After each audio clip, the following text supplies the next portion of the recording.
అందరికీ నమస్కారం.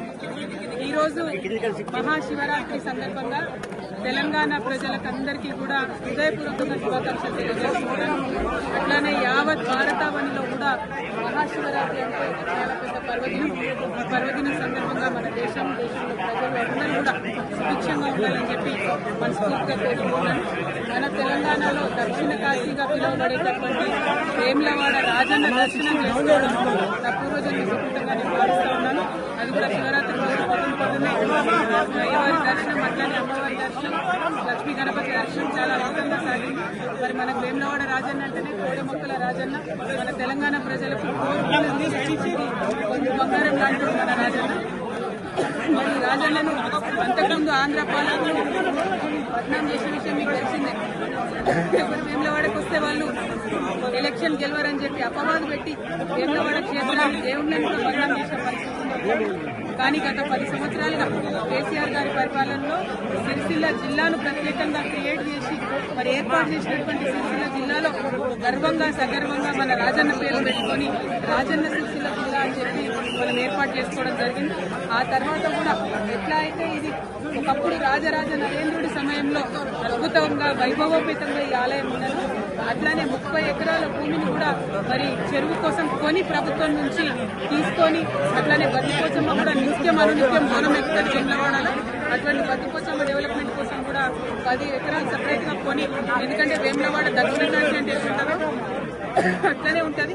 చిన్న చిన్న గల్లీలు ఉంటాయి, ఎవరు అమ్మేటటువంటి పరిస్థితి ఉండదు.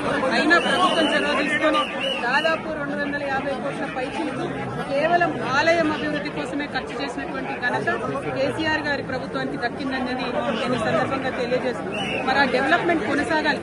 ప్రభుత్వాలు మారినంత మాత్రాన డెవలప్మెంట్ ఆగదు. ఇప్పుడు ఏవైతే 30 ఎకరాలు మేము అక్కడ కొని మా ప్రభుత్వం నుండి రాజన్న వారి ఆలయానికి ఇచ్చినామో, మరి ఆ ఆలయంలో గుడి చెరువు దగ్గర డెవలప్మెంట్ అన్నది ఆగిపోయిందని ప్రయవారు చెప్తా ఉన్నారు. ఆ డెవలప్మెంట్ కంప్లీట్ చేయాలి. అక్కడ అనుకున్నటువంటి హాల్స్ కానీ, కళ్యాణ మండపాలు కానీ, చౌల్ట్రీలు కానీ ఇవన్నీ ఫినిష్ చేస్తే వచ్చిపోయేటటువంటి భక్తులందరూ కూడా మంచి ఉపయోగంగా ఉండేటటువంటి ఆస్కారం ఉంటుంది. అట్లానే సిరిసిల్ల రాజన్న జిల్లా అంటేనే మరి చేనేత అన్నల జిల్లా. మరి అదేవిధంగా చేనేతల కోసం కూడా అనేకమైనటువంటి కార్యక్రమాలు గౌరవనీయులు కేటీఆర్ అన్న గారు కూడా పెద్ద ఎత్తున టేకప్ చేయడం జరిగింది. కానీ అవన్నీ కూడా ఇప్పుడున్నటువంటి ప్రభుత్వ హయాంలో వడకేసిన ఈ నేతన్నకి ఇస్తా అన్నది ఏది కూడా ఇస్తలేరు. మళ్ళీ సిరిసిల్లగా మార్చేటటువంటి ప్రయత్నం జరుగుతూ ఉంది. వీటిని విరమించుకొని ప్రభుత్వం ఎటువంటి భేదభావాలు లేకుండా అన్ని నియోజకవర్గాలు మన నియోజకవర్గాలే అని డెవలప్మెంట్ చేయాలి. మరి మా కార్యకర్తలను కూడా సిరిసిల్ల రాజన్న జిల్లాలో బాగా హెరాస్మెంట్ చేయడం, కేసులు పెట్టడం, చిన్న చిన్న వాళ్ళు టీ కొట్టు పెట్టుకున్నటువంటి వాళ్ళని కూడా మరి రామన్న ఫోటో ఉంటే తీసి పక్కనేయడం జరుగుతున్నది. ఇంత భేదభావం అవసరం లేదు.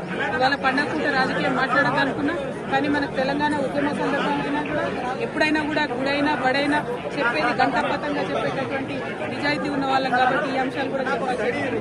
మరి ఒక్కసారి ప్రభుత్వాన్ని రిక్వెస్ట్ చేస్తున్నాం, ఏదైతే డెవలప్మెంట్ వేములవాడలో సాగిందో అది కొనసాగించాలని కోరుతా ఉన్నాం. స్థానికంగా లక్ష్మీ నరసింహారావు గారు, కులవమ్మ గారు, జిల్లా అధ్యక్షుడు నాగన్న గారు, అట్లానే నాయకులందరూ కూడా ఉన్నారు.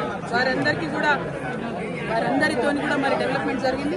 ఎస్పెషల్లీ వినోదన్న గారు ఎంపీగా ఉన్నప్పటి నుంచి కూడా పెద్ద ఎత్తున కేంద్ర ప్రభుత్వం నుంచి కూడా నిధులు తీసుకొచ్చి అభివృద్ధి చేయడం జరిగింది. వారందరినీ కూడా ప్రజల ఆశీర్వాదాలను కోరుతున్నాను. మళ్ళొకసారి వేములవాడ రాజన్న ఆశీర్వాదాలు ప్రజల మీద ఉండాలని కోరుకుంటున్నాను. Thank you. జై తెలంగాణ.